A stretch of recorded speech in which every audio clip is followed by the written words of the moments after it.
रामपुरा के एक छोटे से गांव में रामचंद्र रहता था। रामचंद्र एक गरीब लकड़हारा था। रामचंद्र अपनी पत्नी लक्ष्मी और अपने 2 बच्चों के साथ रहता था। वो जंगल से लकड़ियां काटकर उनको गांव में बेचकर अपना गुजारा करता था। गर्मी का मौसम था। गर्मी अपना असली रंग दिखा रही थी। एक दिन रामचंद्र अपनी पत्नी से कहता है, अरे लक्ष्मी, इस बार तो गर्मी बहुत कहर कर रही है। बाहर निकलते ही बदन जलने लगता है, मानो कि जैसे किसी गर्म भट्टी में हो। पता नहीं इस बार की गर्मी कैसे बर्दाश्त करेंगे। हाँ जी, ये बात तो आपने सही कहा। गर्मी बहुत ज्यादा हो गई है। हमसे अच्छी किस्मत तो शहर वालों की है, जो दिन रात ऐसी में रहते हैं। हमारे पास तो कूलर भी नहीं है, वो भी गांव के बस कुछ ही अमीर लोगों के घर है। सुनिए जी, इस बार आप हम लोगों के लिए कूलर ले आइए ना। इस गर्मी में जब आप काम करके घर आया करोगे तो कूलर की ठंडी ठंडी हवा से आपकी सारी थकान दूर हो जाया करेगी।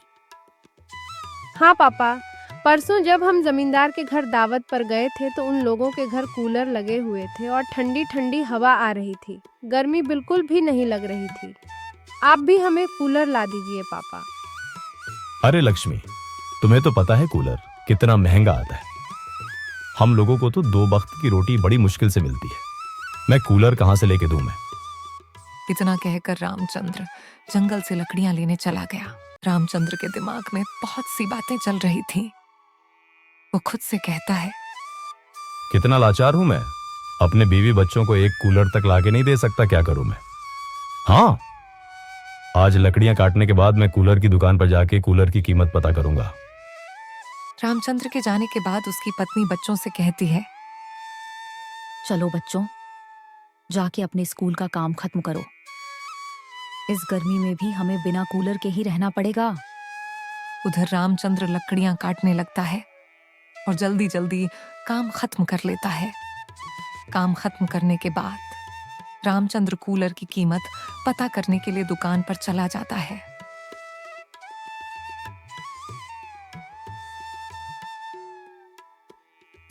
अरे भाई साहब, ये कूलर कितने रुपए का है?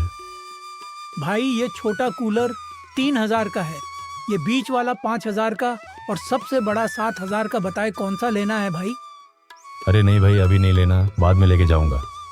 मैं तो बस कीमत पता करने आया था। कीमत पता करने के बाद रामचंद्र वापस लौट जाता है।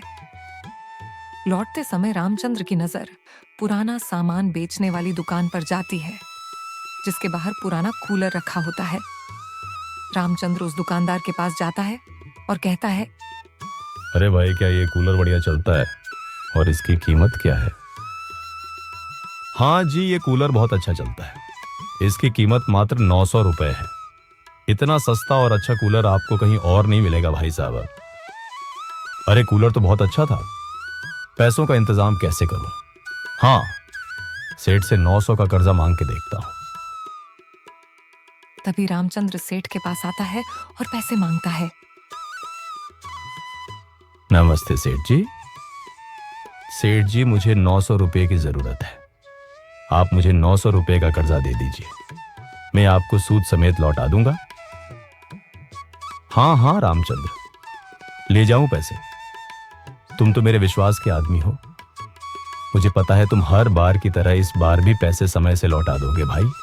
रामचंद्र सेठ से पैसे लेकर चला जाता है और उस दुकानदार को पैसे देकर वो कूलर खरीद लेता है और उस कूलर को घर लेकर जाता है। कूलर को देखकर रामचंद्र की पत्नी और बच्चे खुश हो जाते हैं और उसकी पत्नी कहती है, आप ये कूलर कहाँ से ले आए और आपके पास इतने पैसे कहाँ से आए? अरे लक्ष्मी, ये कूलर नया नहीं पुराना है। ये मुझे पुराना सामान बेचने वाली दुकान से मिला है। इसकी कीमत सिर्फ 900 रुपए है।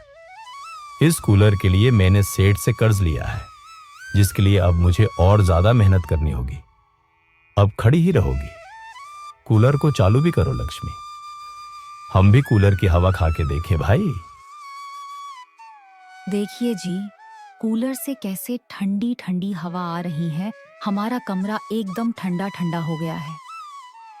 तभी पूरे गांव में रामचंद्र के कूलर लाने की बातें होने लगती हैं। अरे भाइयों, सुना है रामचंद्र कूलर ले आया है। हाँ भाई, मैंने भी सुना है, लेकिन उसके पास इतना पैसा कहां से आया? हम लोग तो कूलर खरीदने के बारे में सोच भी नहीं सकते। लगता है उसने सेठ से कर्जा लिया है। मैंने उसे सेठ के घर आते हुए देखा था। बाकी मैं पता करता हूँ। फिर एक दिन रंगा रामचंद्र से मिलता है और कहता है, अरे भाई रामचंद्र, कैसे हो? सुना है तुमने कूलर खरीद लिया है।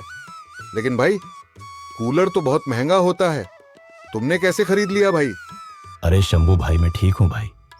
कूलर नया नहीं पुराना है, और मैंने इसे खरीदने के लिए सेठ से कर्जा लिया है, जिसे उतारने के लिए मुझे अब ज्यादा मेहनत करनी होगी। कूलर की कीमत सिर्फ 900 रुपये है। सुनिए जी, बेटी के ससुराल वाले आते ही होंगे। आप जल्दी से कूलर लेकर आना, गर्मी बहुत है। अरे सुमित्रा, बेटी की शादी में कितना खर्चा हो गया है। कूलर के लिए पैसे कहाँ से लेकर आऊं मैं? कूलर तो बहुत महंगा होता है। मुझे नहीं पता जी, मुझे कूलर चाहिए। बेटी के ससुराल वाले क्या सोचेंगे कि हमारे पास एक कूलर भी नहीं है। अच्छा ठीक है, करता हूँ कोई इंतजाम। तभी वेद चाचा रामचंद्र के घर चला जाता है और रामचंद्र से कहता है, अरे रामचंद्र बेटा, क्या तुम मुझे अपना कूलर कुछ दिन के लिए किराए पर दे सकते हो? मेरी बेटी की शादी है, बेटी के ससुराल वाले आने वाले हैं। मेरे पास नया कूलर खरीदने के पैसे नहीं है। मैं तुम्हें रोज का कूलर का किराया दिया करूंगा। अरे काका, आपको तो पता है मेरे पास एक ही कूलर है। अगर वो मैं आपको दूंगा तो मेरा परिवार इतनी गर्मी में बिना कूलर के कैसे रहेगा? इसलिए काका, मुझे माफी दे दो। मैं आपको कूलर नहीं दे सकता। कोई बात नहीं जी, काका को कूलर ले जाने दीजिए। लेकिन काका, आपको 25 रुपए रोज किराए के रूप में हमें देने होंगे। आप जितने दिन कूलर लेकर जाएंगे, उन दिनों का किराया देना होगा। काका किराया देने को तैयार थे, वो कूलर ले जाते हैं। अरे लक्ष्मी, ये क्या तुमने कूलर क्यों दिया? वो कूलर मैं तुम्हारे और बच्चों के हवा खाने के लिए लाया था। अब तुम लोग इतनी गर्मी में ठंडी ठंडी हवा कहां से खाओगे? कोई बात नहीं जी, कुछ ही दिनों की बात है। जी, मैं सोच रही थी कि अगर हम कूलर किराए पर देने का काम शुरू करें, सेठ का कर्जा भी जल्दी उतर जाएगा और हम किराए के पैसों से एक और नया कूलर खरीद लेंगे। हम पूरे गांव में कूलर किराए पर दे दिया करेंगे। अरे हाँ लक्ष्मी, ये तो बहुत अच्छा विचार है। रामचंद्र का कूलर किराए पर देने का काम बहुत अच्छा चलने लगता है। कूलर किराए पर दे के रामचंद्र के पास काफी पैसे जमा हो गए। उन पैसों से रामचंद्र ने और कूलर खरीद लिए और सेठ का कर्ज भी वापस कर दिया।